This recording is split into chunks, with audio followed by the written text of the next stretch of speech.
Para descobrir, a mente deve estar livre. De outra forma, ela é incapaz de descobrir.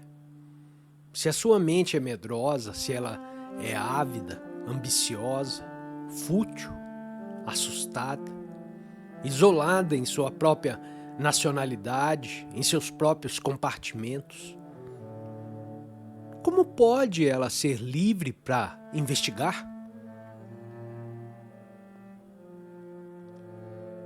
Assim, o condicionamento religioso ele deve ser despedaçado para que possa ver a verdade no falso e libertar sua mente das crostas que a recobrem, dos temores que a afligem.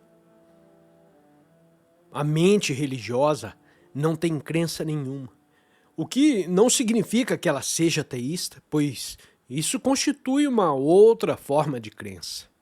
Um crê e o outro não crê, mas ambos são idênticos. A mente que investiga, ela não se deixa prender em nenhuma dessas armadilhas. Então você vai ver que a mente religiosa não se ajusta a nenhum padrão. Em geral, nós ansiamos por nos ajustar. Observe a você mesmo, interiormente, e você vai ver que está ajustado ao padrão de vida social, ao padrão da atual existência de avidez, de inveja, à estrutura psicológica da sociedade. A essa nós nos ajustamos com a maior facilidade. E nesse conformismo ficamos perpetuamente enredados. Eu não estou me referindo ao satisfazer as exigências da moda e a outras exterioridades. Eu me refiro à profunda exigência psicológica de ajustamento. Pois no nos ajustar, nós encontramos satisfação. No nos ajustar, encontramos um certo sentimento de segurança. No nos ajustar, não há o medo de perdermos o nosso emprego, de perdermos a nossa mulher ou o nosso marido. No ajustar-nos, nós ficamos seguindo o padrão dia a dia, de modo que a nossa mente se torna mecânica e não há mais uma necessidade de pensar, de questionar, de indagar, de exigir. Por isso temos, a maioria de nós pelo menos, tanto empenho em nos ajustar. E esse conformismo se expressa na nossa chamada vida religiosa. O conformismo determinado por um padrão religioso é esse, que para alcançar Deus você deve ser um sannyasi, um monge, você deve levar um certo tipo de vida, ser celibatário, se tornar um eremita das montanhas. Vocês conhecem o padrão estabelecido através de séculos da vida religiosa. A chamada vida religiosa do sannyasi, do monge, é uma fuga à vida, a negação da vida. O sannyasi, o monge, ele criou esse padrão que ele considera. Ou os outros o ensinaram a considerar esse padrão como o padrão que, através da dor, através do sofrimento, do sacrifício, da disciplina, ou então no controle, o vai conduzir finalmente a Deus. Precisamos de uma mente nova e não de uma mente torturada. Nós precisamos de uma mente lúcida e não de uma mente tão vulgar, tão disciplinada, tão controlada, tão dividida, que se tenha tornado completamente imprestável. Assim, o homem religioso, ou a vida religiosa, ou a mente religiosa, não se empenha em fugir da vida. A vida que é fome, que é sexo, que é avidez, que é ambição, alegria e todas as agonias do existir. Dela não se pode fugir através de nenhuma forma de misticismo. O místico foge através de uma fantasia, de uma experiência, ou então se hipnotiza para entrar num certo estado. Mas o homem religioso, ele não é um místico. Ele não cai em êxtase, ele não projeta coisa alguma no futuro, não hipnotiza a si próprio no presente. E ao ter percebido tudo isso, você verá totalmente sozinho. Nós precisamos estar sós, não isolados ou postos em um canto pela vida. Porque estar só significa que o indivíduo está livre do medo, ele está livre da avidez, ele está livre das influências corruptoras da inveja. O indivíduo que está só, sem se ver torturado pela solidão. A mente tem necessidade de estar só. E esse é um estado extraordinário. Mas não se trata de uma coisa fácil, porque a mente, muito prontamente, se deixa influenciar pelo que lê, pelo que pensa, pelo ambiente. É necessário estarmos conscientes das influências do ambiente e atravessá-las diligentemente, sem nos deixarmos apanhar por nenhuma delas. E então, estarmos sós. Não sei se alguma vez você percebeu ou se perguntou a você mesmo o que é a beleza. Provavelmente você não teve tempo ou oportunidade de fazer isso. Aqui nesse país, considera-se uma vida simples usar uma tanga, tomar uma só refeição ao dia e não contemplar as montanhas, os rios, as flores e os céus tão cheios de vida. Rejeita-se a beleza. Olhe para a sua própria vida. Considere bem o que se está dizendo. Não rejeite isso. Considere bem a sua própria vida. Observe-a. Já olhou para uma árvore? Já se deleitou com ela? Com a sua forma, a sua cor escura? A folha banhada de sol, a faiscar, a dançar? Já olhou o rio, o rolar das suas águas? Você já esteve em comunhão com ele? Já olhou para o rosto de uma outra pessoa? Já olhou para uma mulher ou um homem? Já viu a beleza de um rosto? A beleza para a maioria de nós está associada ao sexo, ao prazer, e por isso a pessoa religiosa diz: não olhe a beleza. Remova ela da sua vida. A mulher é perdição. Você sabe quantos contrassensos se dizem? E ainda assim rejeitamos a beleza. Pensamos que vida simples significa usar uma tanga, alimentar-se uma vez por dia. Isso é o que se costuma chamar uma vida simples. Interiormente, o indivíduo pode estar em ebulição, arder em desejos, em sua concupiscência, na ânsia de dominar, na ânsia de poder, na ânsia de ser considerado uma personalidade popular, de ser saudado como um grande homem. Mas, exteriormente, ele tem o símbolo da simplicidade. É preciso perceber a falsidade disso, perceber a verdade no falso. A simplicidade está dentro ou fora. A mente religiosa deve saber o que é a verdadeira simplicidade. A verdadeira simplicidade não é austeridade, disciplina, porque ser simples, realmente, interiormente, é ser austero. A simplicidade implica uma mente que é capaz de estar só, que para a sua felicidade, para o seu conforto, para a sua segurança, ela não depende de nada externo. E só a mente interiormente simples é capaz de estar só. Só a mente simples, religiosa, é capaz de ver a beleza. E sem a beleza, não há vida religiosa. Beleza significa sensibilidade. Sensibilidade à sordidez, à miséria, à desordem. E também sensibilidade à beleza de uma árvore, de uma pessoa, de um gesto, de uma palavra, de um sentimento.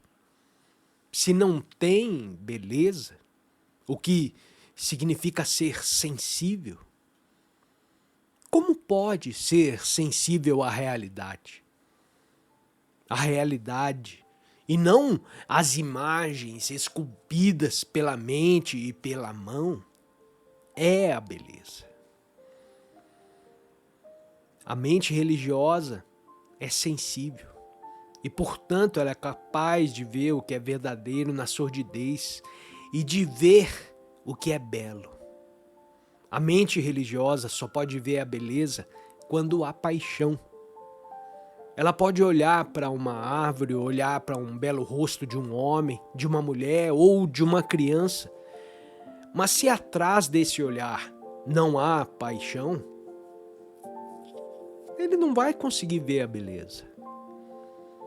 Por paixão eu não entendo o desejo carnal ou sexual. É ver simplesmente o homem rico que passa em seu carro, a ave que voa, a folha que cai à margem do caminho. Para ver, você precisa de paixão. Do contrário, você está apenas olhando. Assim, o homem religioso, a vida religiosa, a mente religiosa, vê o fato e, portanto, se acha num estado de sensibilidade. Também só a mente religiosa sabe o que é o vazio mental. A mente vazia não se acha num estado de vacuidade, de inanidade. Ela está extraordinariamente vigilante, atenta, sensível. Nenhum centro tem e, portanto, ela cria espaço. Só a mente que nenhum centro tem, que tem o espaço da imensidade. Só essa é a mente religiosa. E só a mente religiosa é criadora. E nós não sabemos o que é ser criador. Nós somos capazes de inventar. Nós somos capazes de inventar uma máquina nova, uma nova maneira de falar, um novo conceito da vida. Mas não pode haver criação quando não se compreende o amor. O amor, a morte e a criação, eles andam de mão dadas. O amor não é memória, não é uma ideia, não é um conceito. O amor não é profano nem divino. O amor não é compaixão, sentimento e emoção. A compaixão e a emoção estão contidas no ciúme, no ódio. Mas quando o ódio, o ciúme, a inveja, a avidez, a ambição, o desejo de poder deixa de existir, porque a pessoa percebe a verdade no falso, então desse percebimento nasce o amor. E o amor não pode existir se não houver a morte de ontem, do minuto passado. Porque nesse caso ele é apenas uma continuidade do que se foi. A mente religiosa é criadora. Não escrevendo poesia, prosa ou espalhando tintas numa tela. Essa não é uma mente criadora. A mente criadora é aquela que se encontra numa total mutação. E só então, nesse estado extraordinário, que nada tem de místico, que não representa uma fuga à vida, é possível a existência do eterno. E só essa mente é capaz de resolver os problemas do homem.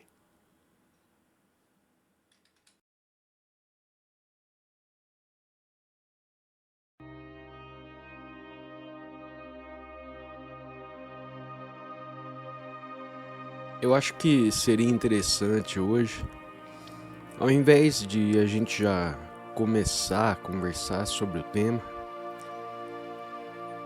a gente falasse por algum tempo antes de ir para os outros temas. Por discussão, eu não entendo apenas o responder a uma certa pergunta feita a mim, mas sim a explorarmos juntos o problema respectivo.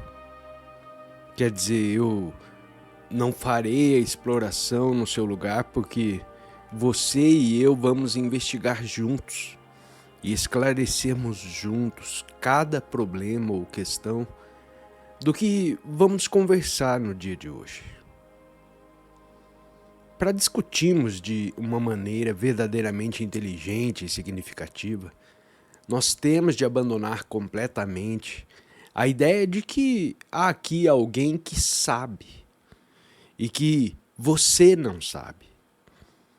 Isso é, que o orador sabe e vai te indicar o que se deve fazer. Muito ao contrário. Aqui não há autoridade alguma.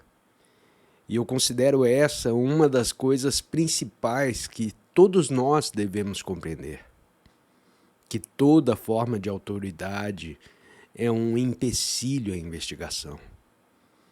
E para podermos discutir inteligente e profundamente, se torna necessário rejeitar toda espécie de asserção, de dogmatismo, abandonar toda e qualquer teoria.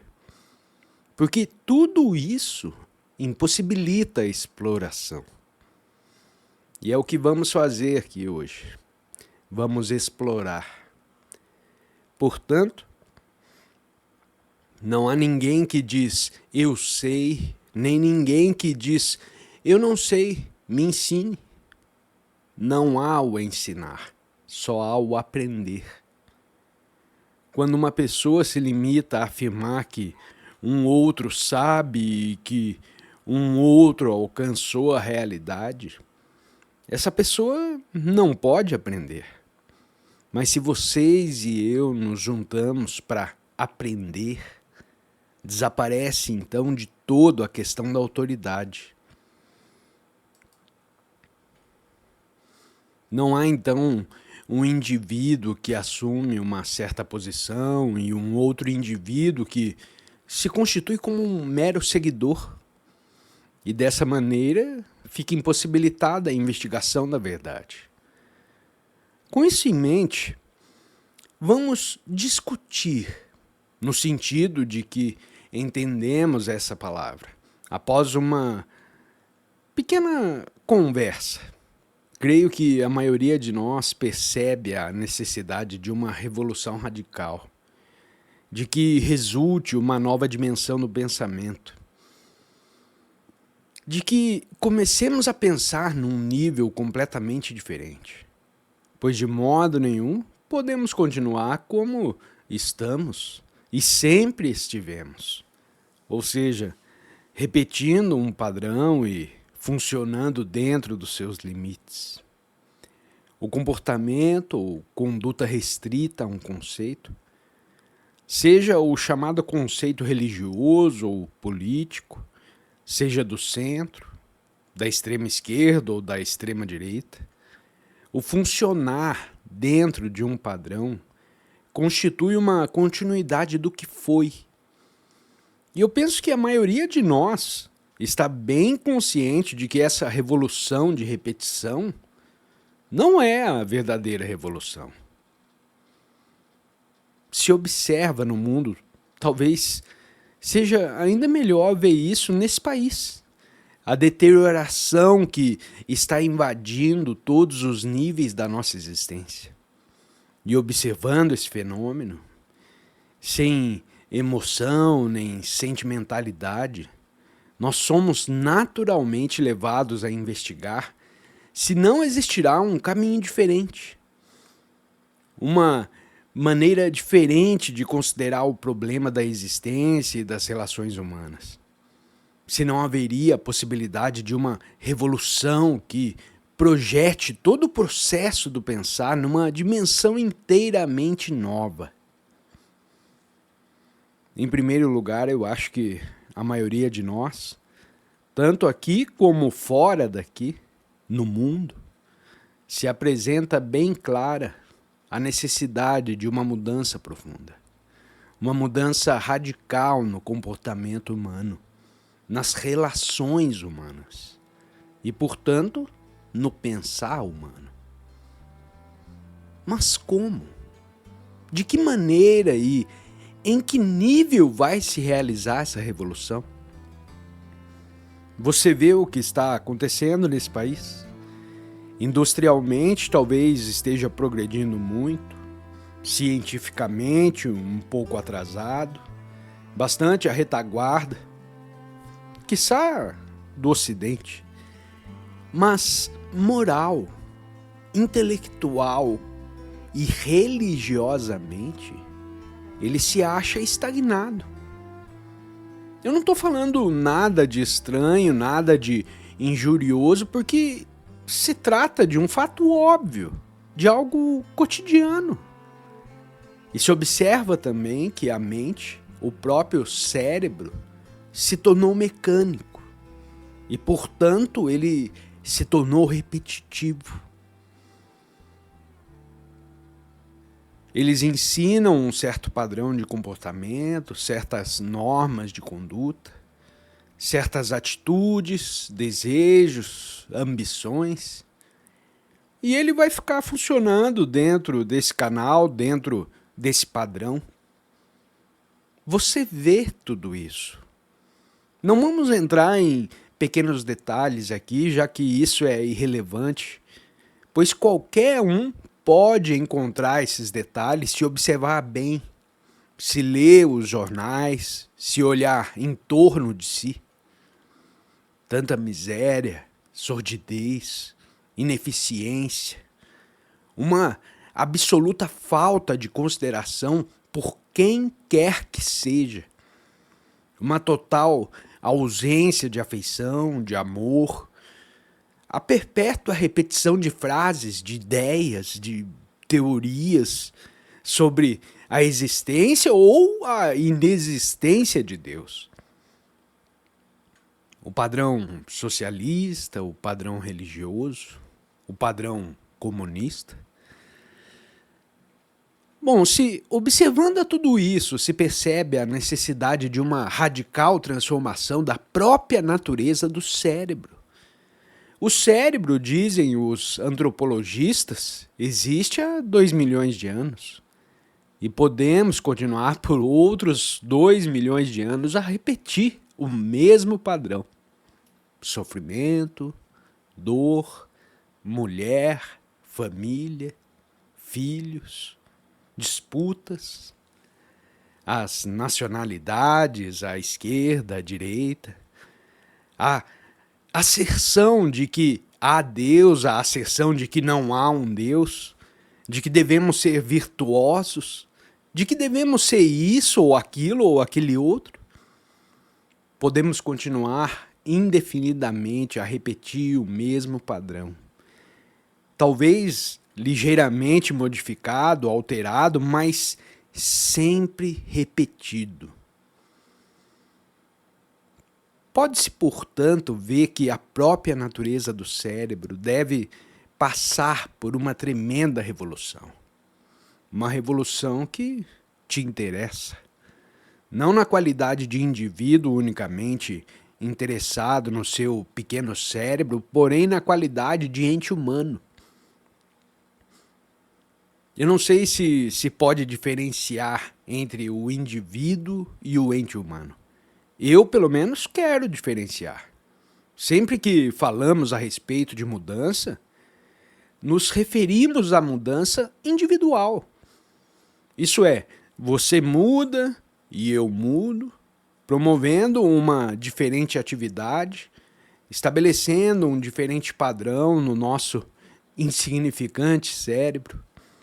E cada um de nós, como indivíduo, numa certa posição, num certo estado de relação.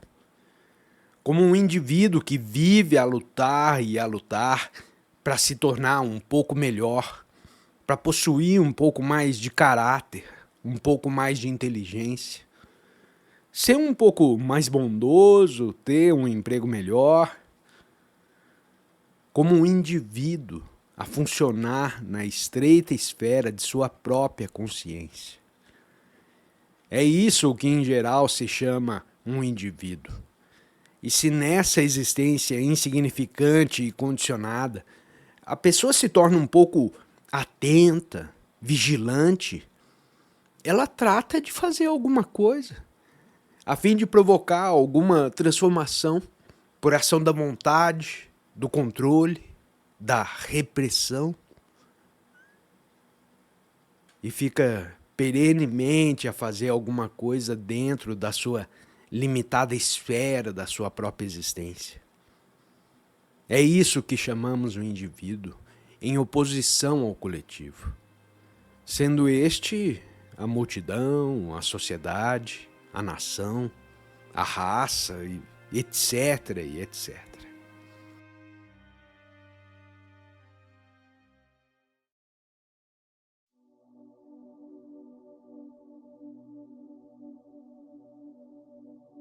O indivíduo existe de fato ou o que há é apenas uma divisão artificial entre o coletivo e ele próprio? Se uma pessoa se observa sem paixão, sem choque ou reação emocional, ela pode ver o que ela própria é, o coletivo. Você é o coletivo. Você é o resultado do seu ambiente, da sua sociedade, dos seus dogmas religiosos, das suas pressões religiosas, do clima, da alimentação, do sol.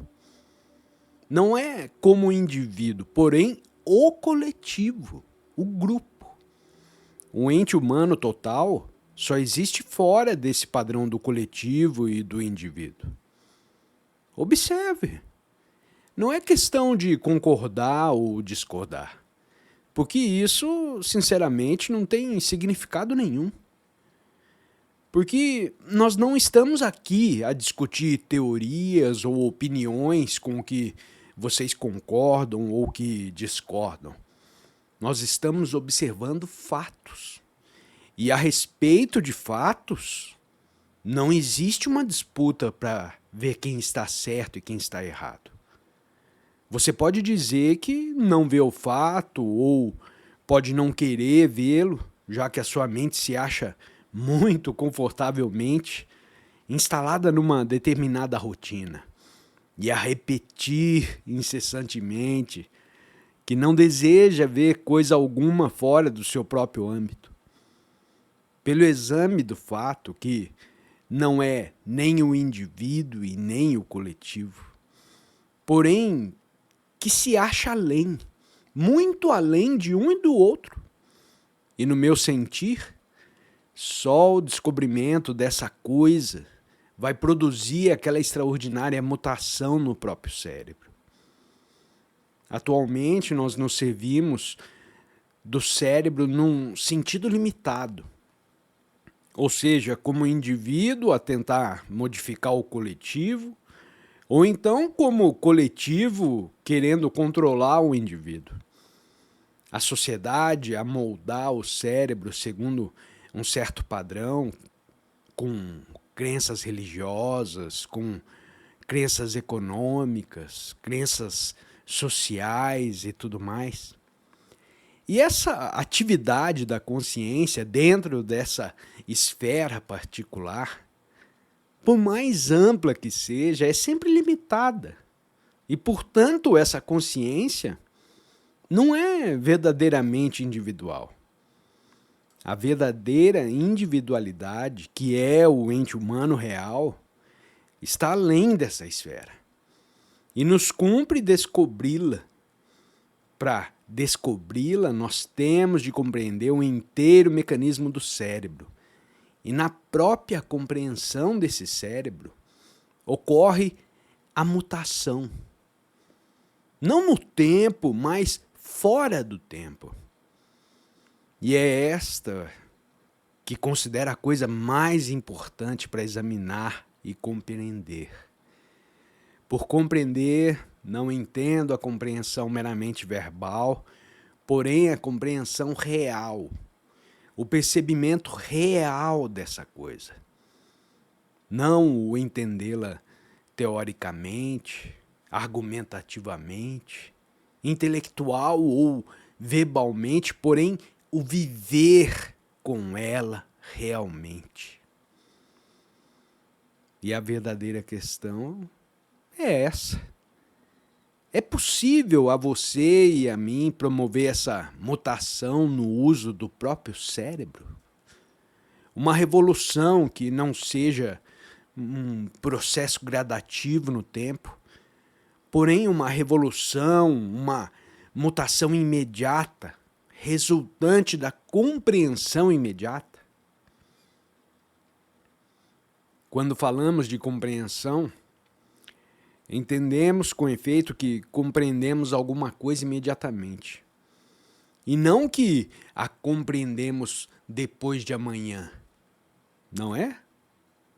Em geral, se entende pela palavra compreender imediatamente.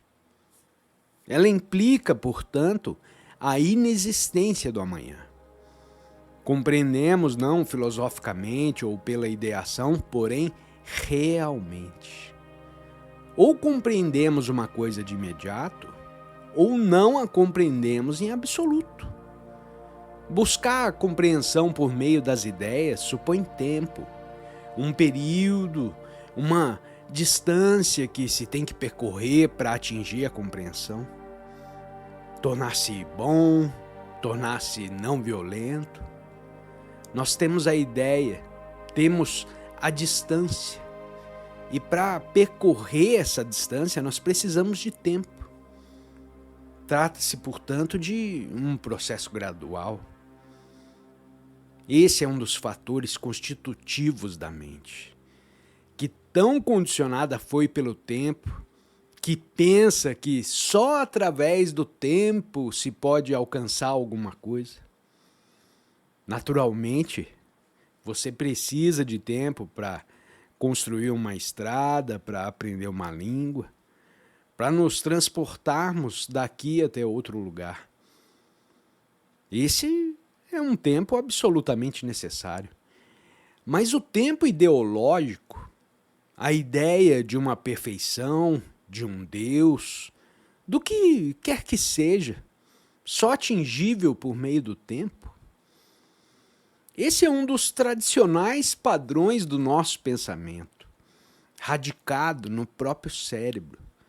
E perceber a sua falsidade é compreender a vital importância de uma completa transformação agora mesmo. Eu não sei se você já refletiu nisso. Se o amanhã não existe realmente, psicologicamente, interiormente, então a sua atenção se acha toda inteira no presente. E a sua atitude perante a vida é perfeitamente integrada, perfeitamente inteiriça e não fragmentária. E essa é uma das mais importantes mutações que podem se verificar ao perceber o significado dessa ideia da existência de um amanhã e de que nesse amanhã nós vamos nos tornar algo. Ao perceber a verdade de que não existe amanhã psicologicamente, então toda a estrutura cerebral, mental, emocional, psicológica vai sofrer uma tremenda transformação. Ao nosso ver, é essa a única revolução possível. Tanto nos dias de hoje, talvez para sempre.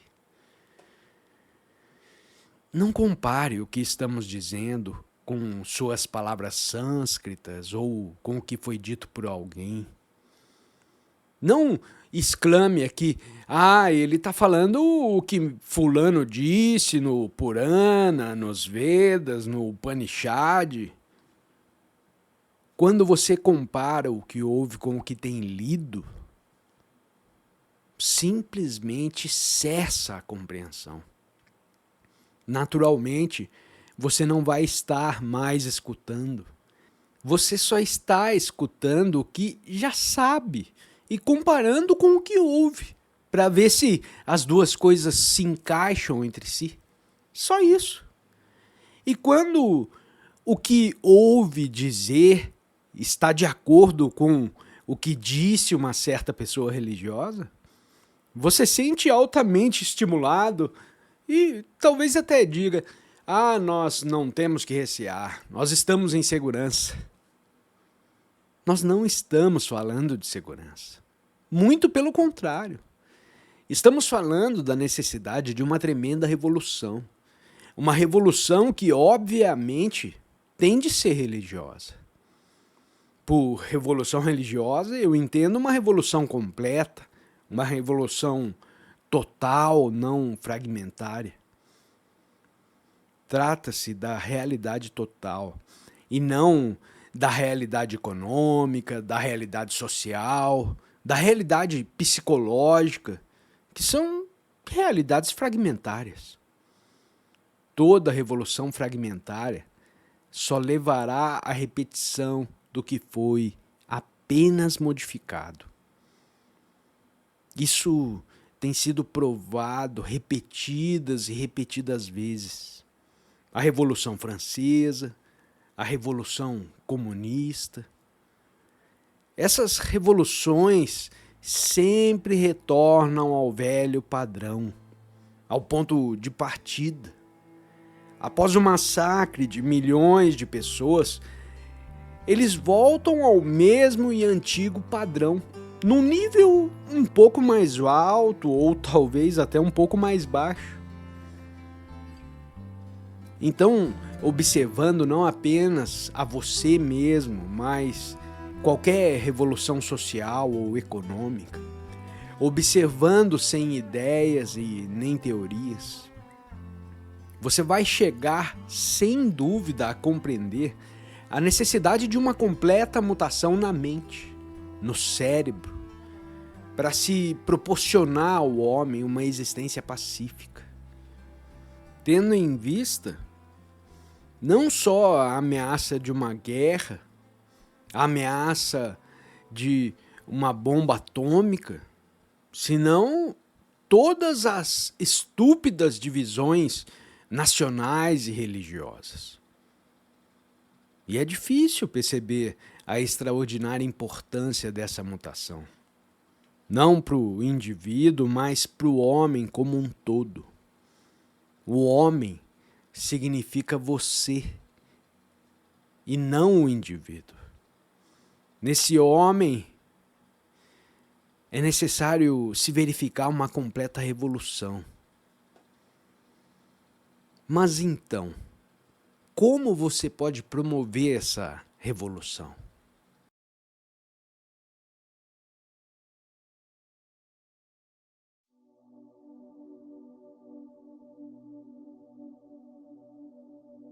Bom, o primeiro passo, como já havíamos dito, é perceber a necessidade da revolução.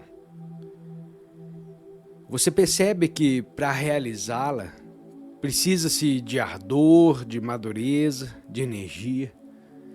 E como você pode produzir essa madureza, essa maturidade e essa energia? O indivíduo está amadurecido não em relação ao tempo, à idade e tudo mais que já sabemos. Amadurecido, rico, completo, quando ele é capaz de olhar, de observar, de viver sem amargor, sem medo, sem desejo de preenchimento. Pois tudo isso denota falta de amadurecimento. Pertencer a uma dada classe de pessoas, a certas religiões, a certas nacionalidades, tudo isso é coisa de criança. Nenhum significado tem.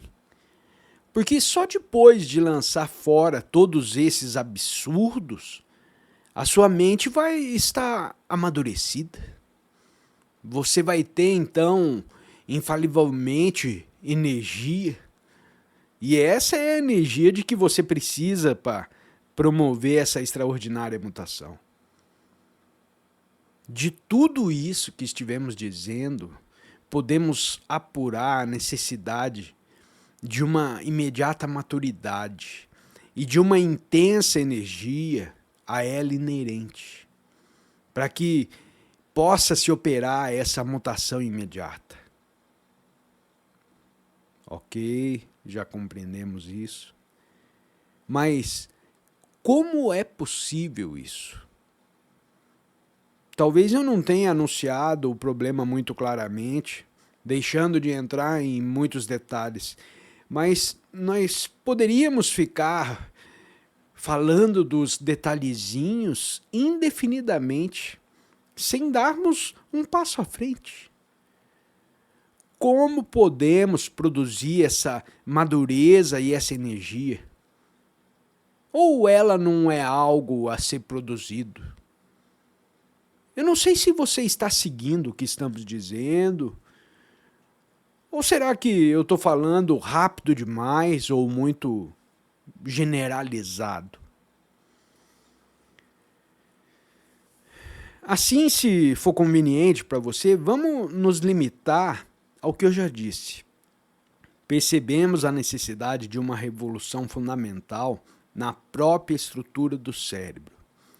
Estrutura não no sentido biológico, porém a estrutura do nosso pensar, o padrão dos nossos pensamentos, dos nossos impulsos, das nossas ânsias. E para promover a revolução fundamental, precisamos de uma grande quantidade de energia. E essa energia só pode se tornar existente quando há madureza. Não a madureza que pensamos poder alcançar mediante o ajuntamento de pequenos fragmentos. Mas como nós podemos suscitar essa maturidade? Talvez nós possamos discutir esse ponto. Eu estou impondo a vocês esse problema? Tenha a bondade de me dizer se eu estou enfiando esse problema na cabeça de vocês. Não? Ok. 1 minuto, senhor. Vocês disseram não. Se para vocês se trata de um problema não imposto por outra pessoa, que solução você lhe dará? Tenha a bondade de escutar o que estamos dizendo. Se é um problema seu e não um problema meu, que estou transferindo a você, o que você vai fazer com ele? Ora, quando você tem um problema de fome ou de sexo, você trata de fazer alguma coisa, não é? Você não diz, vamos nos sentar aqui e conversar sobre esse problema. Se você sente verdadeiramente fome, se você sente a necessidade de alimento, você faz alguma coisa. Então, meu amigo, minha amiga, o que você vai fazer a respeito do problema a que estou me referindo? Ou melhor, o que você está fazendo? Ou você vai dizer que é um problema que te atinge, mas que não sabe o que fazer com ele? Isso deve ser o mais provável, não é? De acordo? Por favor, não concordem comigo. Vocês percebem o problema e dizem para vocês mesmos: eu estou bem ciente de tudo. Eu leio os jornais, eu vejo as revistas, Eu escuto, eu leio e eu não ignoro o problema. Mas eu não sei o que fazer. Não é? Quem poderá te dizer o que fazer a respeito desse problema?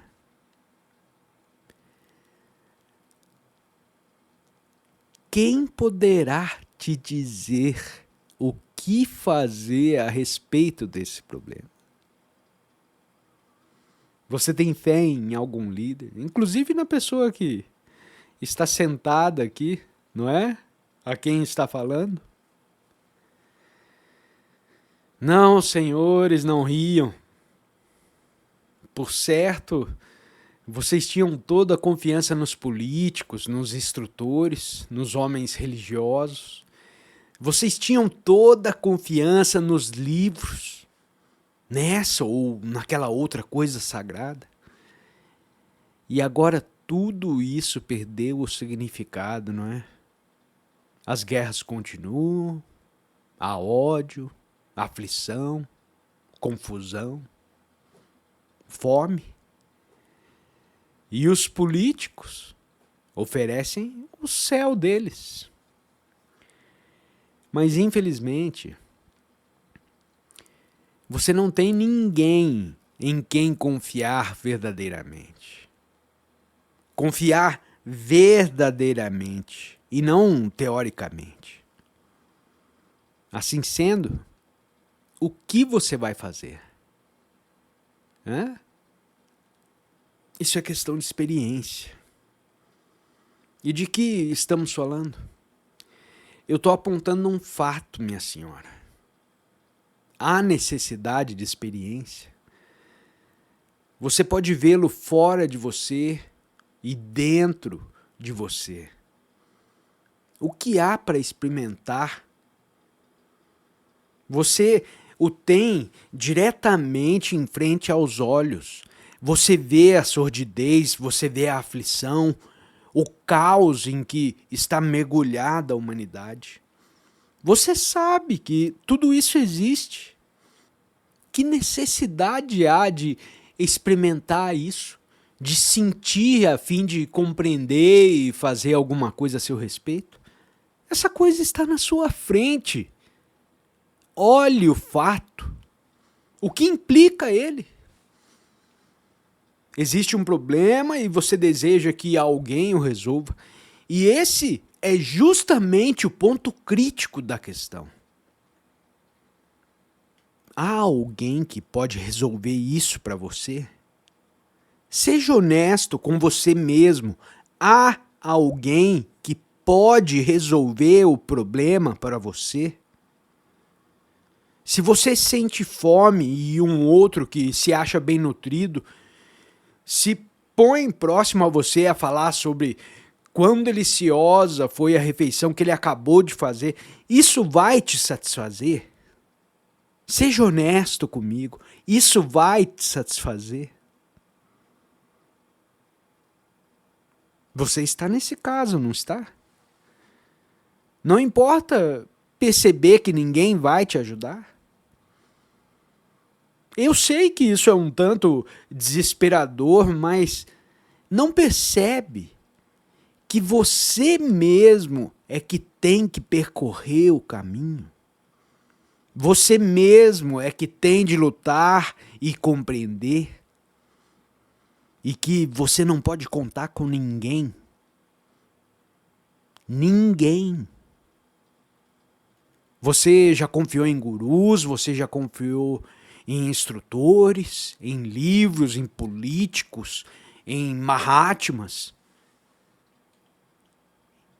E onde você se encontra nessa sua vidinha ao cabo de 2 milhões de anos?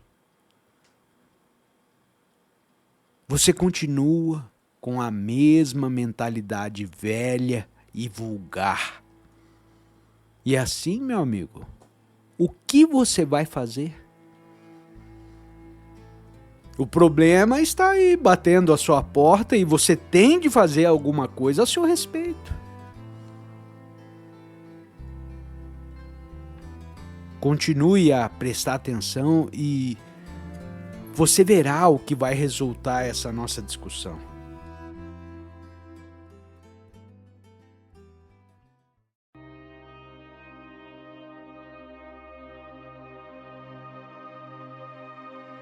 Quando você compreender, quando você perceber realmente que não há fora de você ninguém que possa te ajudar, nem deuses, nem gurus, nem políticos, ninguém. Você não vai estar num estado de maturidade. Você vai estar livre do medo de errar, do medo de não fazer o que é certo. Você não acha?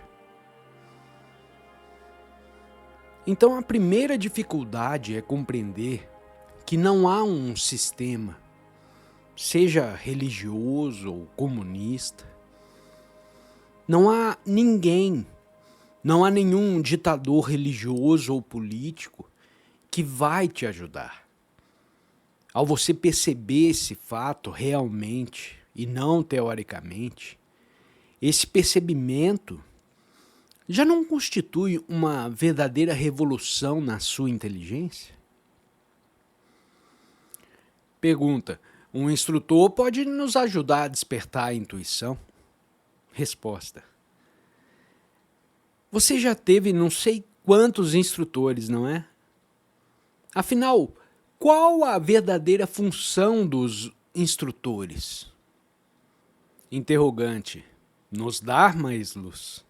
Resposta: diz o interrogante nos dar mais luz? Ora, vamos parar um minutinho aqui. Há diferentes espécies de instrutores, não é? Vamos tomar, por exemplo, o professor que ensina a alguns alunos. O verdadeiro instrutor, num sistema educativo, não ensina, porém ele estimula o aluno a aprender. Isso é algo óbvio. Se o professor diz: eu sei a distância entre a Terra e a Lua, eu sei como se constituem as moléculas, eu sei como é o átomo e tudo mais, o aluno vai repetir o que ele diz, mas o aluno não vai estar aprendendo. O bom mestre ensina o aluno a aprender, não é? Pergunte aos mestres aqui existentes para ver como eles fazem. Há também os instrutores espirituais que se restringem a afirmar que Deus existe, ou então que gostam de falar: faz isso, faz aquilo, faz aquele outro. Eles não são instrutores. Esses homens são, na verdade, exploradores, repetidores. Eles estão dentro do padrão social. E há ainda o instrutor a quem chamamos de mestre, tal como Karl Marx, conforme as nossas tendências econômicas, sociais, religiosas, esperando que com esse instrutor nós vamos aprender, compreender. Esses são os fatos óbvios. Independente de tudo isso, qual é a verdadeira função do instrutor? O que ele pode fazer? O que ele pode fazer é dizer: olha nessa direção e provavelmente você vai ver alguma coisa. Olhe. O instrutor não pode te forçar, ele não pode te intimidar, ele só pode te dizer: olha, amigo, olha na direção que eu estou indicando e talvez então você compreenda as coisas diferente. Mas é necessário energia para olhar. E você não deve ter medo de olhar. E isso depende de você. Eu posso continuar falando como eu faço há 40 anos e você continuará a vir e a voltar a essa mesma questão de sempre, de que o guru é necessário, de que ele te dá luz, te dá intuição. E onde você acha, onde você se encontra no final de tudo? Assim sendo, só uma coisa podemos fazer: aprender. Você não acha? O interrogante diz: se for interessante aprender. Resposta: diz aquele senhor, se for interessante. Se for agradável aprender, aí eu aprendo. Meu amigo, eu sinto te dizer, agradável ou desagradável, você vai ter que aprender. Assim é a vida. Você não percebeu isso ainda? Se você só busca prazer, nada você faz e nada você aprende. Veja, Senhor, o homem sofre. Não vamos agora tratar do sofrimento. Você sofre e só pode escapar ao sofrimento frequentando os templos, ligando o rádio, bebendo, se entorpecendo. Fazem-se dúzias de coisas para fugir ao sofrimento, mas o sofrimento continua a te perseguir igual a uma sombra. E quer te agrade ou não, você tende a aprender ao seu respeito, você não acha? Quer te agrade, quer não, você diz: eu tenho de aprender o que é o sofrimento, o que significa ele. Você pode não gostar dele, mas você tem de aprender a seu respeito. O seu prazer ou desprazer não entram absolutamente em linha de conta nessa questão. Então, um dos distintivos de maturidade, um dos sinais da maturidade, é que ela não depende do prazer ou da dor, porém de fatos. Ela depende do que realmente existe, do que é. E um dos fatores de o que é foi o ter confiado em tanta gente, em tantos políticos, em tantos livros, e tudo isso ter agora perdido inteiramente o seu significado. E qualquer um, a menos que seja cego ou deseje ficar repetindo indefinidamente o mesmo e antigo padrão, qualquer mente contemporânea de regular discernimento vai dizer quanto é estulto tudo isso. E vai simplesmente jogar tudo fora. Porque um dos sinais de maturidade não é esse que a mente não depende de ninguém para compreensão? Interrogante. Eu não percebo a diferença entre o indivíduo condicionado e o homem que não é um indivíduo, porém um ente humano.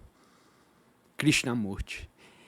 Esse senhor está dizendo que não consegue perceber a diferença entre o indivíduo condicionado e o homem que não pensa em termos de individualidade, porém como um ente humano. Você vê a diferença, não? Eu posso pensar em mim mesmo como um indivíduo.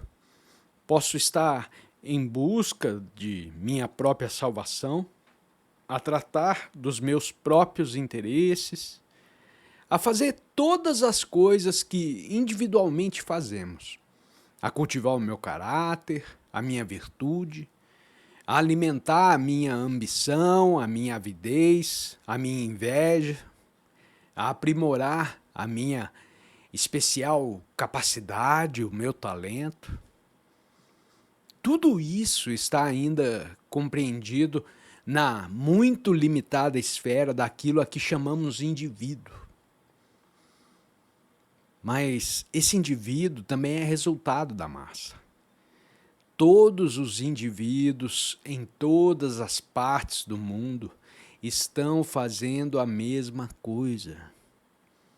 E cada um deles é o resultado da sua sociedade, do seu grupo, da sua família, da sua religião. E qualquer alteração que aí se faça não é de forma alguma uma mutação, uma revolução radical, porém uma mera modificação do padrão. A revolução radical se verifica além do indivíduo, além da massa.